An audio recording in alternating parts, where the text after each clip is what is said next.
Road and transport ఈ శ్రేణిలో చూస్తే, ఈ ఫీల్డ్లో చూస్తే ట్రాన్స్పోర్ట్ సెక్టర్లో ఆటో డ్రైవర్ ఒక ఇంపార్టెంట్ రోల్ ప్లే చేస్తారు.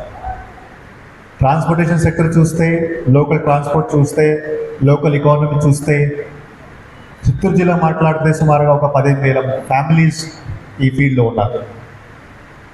ఈరోజు ఈ సభలో కూడా చూస్తే ఆల్మోస్ట్ చిత్తూరు కాన్స్టిట్యూన్సీ చూస్తే 1,400 ఫ్యామిలీస్, 1,400 కుటుంబం ఆటో డ్రైవింగ్ ఫీల్డ్లో ఉన్నారు. సో ఖచ్చితంగా ఈ స్కీమ్ ద్వారా కొద్దిగా ఫైనాన్షియల్గా, ఆర్థికంగా సాయం ఉంటుంది. అండ్ ఈ సందర్భంగా మనమందరూ ఆనరబుల్ చీఫ్ మినిస్టర్ ధన్యవాదం తెలియజేస్తున్నాము. ముఖ్యంగా మీ గురించి మాట్లాడితే ఒక్కొక్క ఆటో ఒక కోస్ట్ చూస్తే ఒక 2,50,000 నుంచి 3 లక్షల కోస్ట్ ఉంటుంది ఒకటి. రెండోది 70 నుంచి 80% జనాభా మామూలుగా ఈ ఆటో అంటే వడ్డీలో కొంటారు.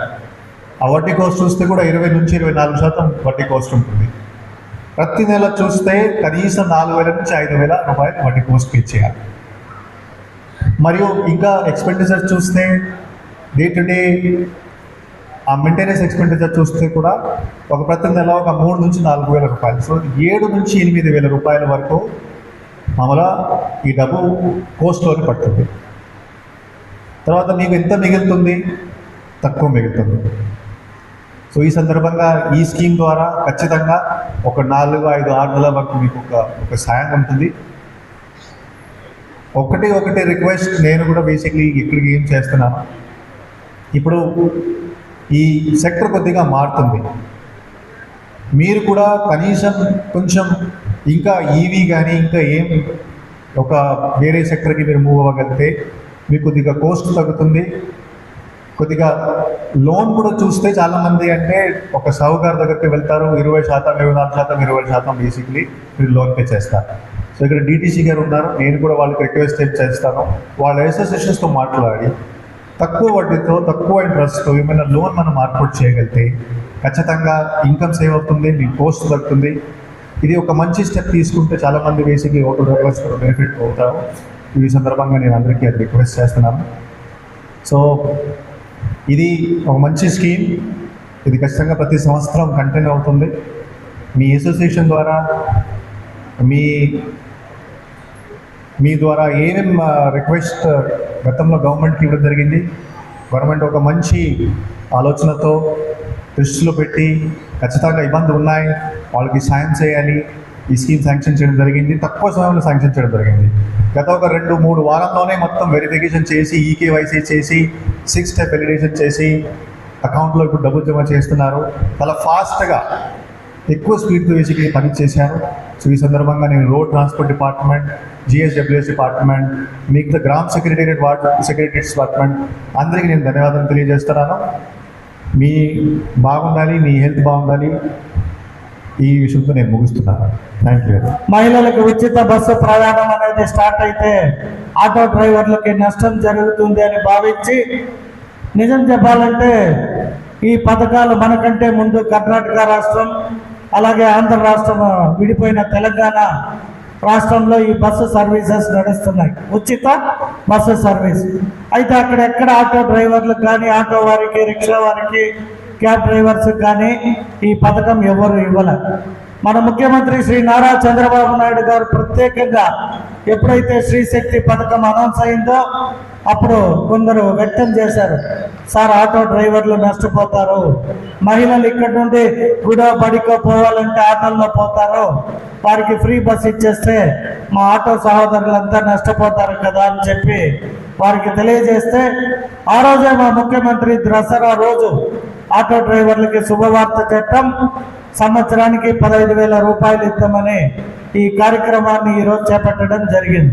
మీరు చూస్తున్నారు విజయవాడలో ఎంచక్కా రజనీకాంత్ సినిమాలో, ఇది భాషా సినిమాలో రజనీకాంత్ మాత్ర మా ముఖ్యమంత్రి శ్రీ నారా చంద్రబాబు నాయుడు గారు ఆ ఆటో డ్రైవర్ వేషంలో, ఆ వేషధారణిలో ఎంత చక్కగా ఉన్నారో మీరందరూ చూస్తూ ఉన్నారు.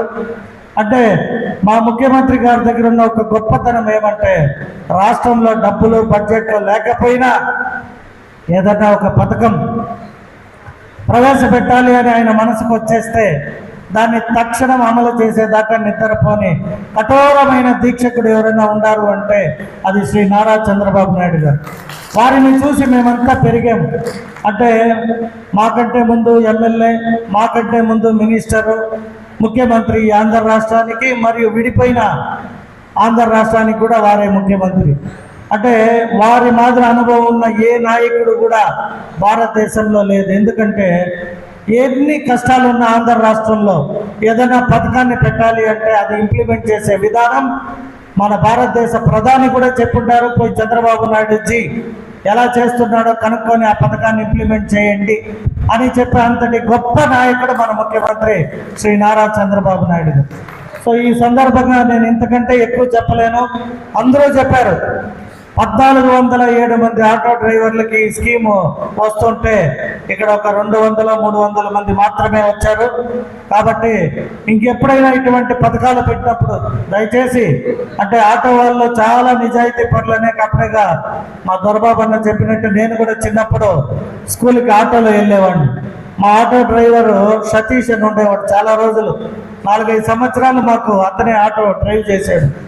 సో మధ్యాహ్నం అయితే మాకు భోజనం కానీ స్కూల్ అయిపోతానే సేఫ్టీగా ఏ రోజు కూడా ఒక పంచర్ కానీ లేదు ఏ ఇబ్బంది కలగలేదు. అంటే అంత ఆటో డ్రైవర్ల సేవలో అనే ప్రోగ్రాంలో ఆటో డ్రైవర్లు అంటే ఆటో డ్రైవర్లే కాదు, మ్యాక్సీ డ్రైవర్లు, కారు హైర్ డ్రైవర్లు కూడా ఉన్నారు దీనిలో. సో ఇది ఒక మంచి ఉద్దేశంతో చంద్రబాబు నాయుడు గారు వెల్ఫేర్ స్కీమ్, సంక్షేమ పథకం లాగా దీన్ని తీసుకొచ్చారు. మీకు అందరికీ తెలుసు ముఖ్య ఉద్దేశం, మీరు కూడా అడిగారు ఒక టైంలో. మన స్త్రీ శక్తి ఎప్పుడైతే ఫ్రీ బస్ సౌకర్యం వినియోగించారో అది ఎంతో కొంత ఆటో నడిపే వాళ్ళకు పెద్ద ప్రభావం ఏర్పడింది. ఈ ప్రభావాన్ని ఎట్లా మనం సపోర్ట్ చేయాలి వీళ్ళకనే ఒక ఉద్దేశంతో ఇది ఆటో డ్రైవర్ల సేవలో దానిలో ఈ స్కీమ్ కింద 15,000 రూపాయలు ఇవ్వడానికి డిసైడ్ చేశారు. గత ప్రభుత్వంలో 10,000 ఉంటే దీనికి 15,000 రూపాయలు చేస్తూ ఉన్నారు. అయితే దీని ముఖ్య ఉద్దేశం ఏంటంటే మీకు వచ్చే రోజువారీ ఆదాయం తగ్గింది కాబట్టి మీరు కట్టుకునే ఇన్సూరెన్సు, తర్వాత వాహన రిపేర్లు ఏమన్నా వచ్చినప్పుడు ఆదాయం తగ్గినప్పుడు అవి కట్టుకోవడం కష్టం అవుతుంది కాబట్టి వీటితో కట్టుకోమని వాళ్ళ ఉద్దేశం. అట్లాగే మీ ఆరోగ్య సమస్యలు కూడా దీంతో మీట్ అవ్వచ్చు అనే ఉద్దేశంతో చేస్తున్నారు. కాబట్టి మీరందరూ కూడా దాన్ని మంచిగా వాడుకొని ఈ స్కీమ్ని అందరూ 15,000 రూపాయలు మీ ఖాతాల్లో వచ్చిన తర్వాత చక్కగా వాడుకొని దేనికోసం అయితే ఈ ఉద్దేశంతో ఇచ్చారో ఆ ఉద్దేశంతో వాడు వాడుకుంటారని ఆశిస్తున్నాము. జిల్లా మొత్తం 6,777 మంది వస్తే మన చిత్తూరు వరకు 1,402 మంది ఎంతో వచ్చారు. ఇంకా ఉన్నారు చాలామంది. అయితే వాళ్ళకి అవకాశం ఉంది. మళ్ళీ కలెక్టర్ గారు కానీ ట్రాన్స్పోర్ట్ ఆఫీసర్ గారు కానీ మీరు మళ్ళీ వెళ్ళి మాకు ఇట్లా రిజిస్టర్ కాలేదు, మాది మిస్ అయిపోయామని అంటే మళ్ళీ దాన్ని రిజిస్టర్ చేసుకునే అవకాశం ఉంటుంది. కాబట్టి నిరుత్సాహపడద్దు, తీసుకొని మళ్ళీ వాళ్ళ దగ్గర రిజిస్టర్ చేయించుకోండి. అయితే మీరు బ్యాంక్ ఖాతాలు ఇవ్వటం, ఆధార్ కార్డు ఇవన్నీ లిమిటేషన్స్ పెట్టారు. తర్వాత మీరు ఏ స్కీమ్లో కూడా బెనిఫిషియరీ ఇవన్నీ ఉండకూడదు. సో ఇవన్నీ తప్పదు. ఆటో రిజిస్టర్ అయ్యి మీ పేరు మీద ఉండాలి. అయితే మనకు వస్తుంది రైతుల్లాగా, ఇప్పుడు రైతులు పొలం ఉన్న రైతులకి మనకి రైతు బెనిఫిట్ స్కీమ్ వేశారు, కౌలుదారులకు ఇబ్బంది పడ్డారు. కానీ ఈ సంవత్సరం కౌలుదారులు కూడా వేశారు.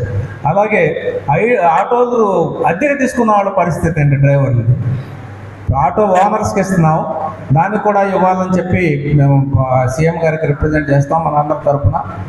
రూపాయలు మనకి ఇక్కడ మన చిత్తూరుకి వస్తూ ఉంది. సో ఇంకొక డౌట్ కూడా ఉంది చాలామందికి. గత ప్రభుత్వంలో విమర్శ కూడా ఉంది. ఇది ఈసారి కూడా విమర్శ వచ్చే అవకాశం ఉంది. నా దృష్టికి వచ్చింది 1-2. మీకు ఆటో ఫిట్నెస్ కోసం అని చెప్పి కొంత మీరు ఎవ్రీ ఇయర్ కట్టాల్సి ఉంటుంది.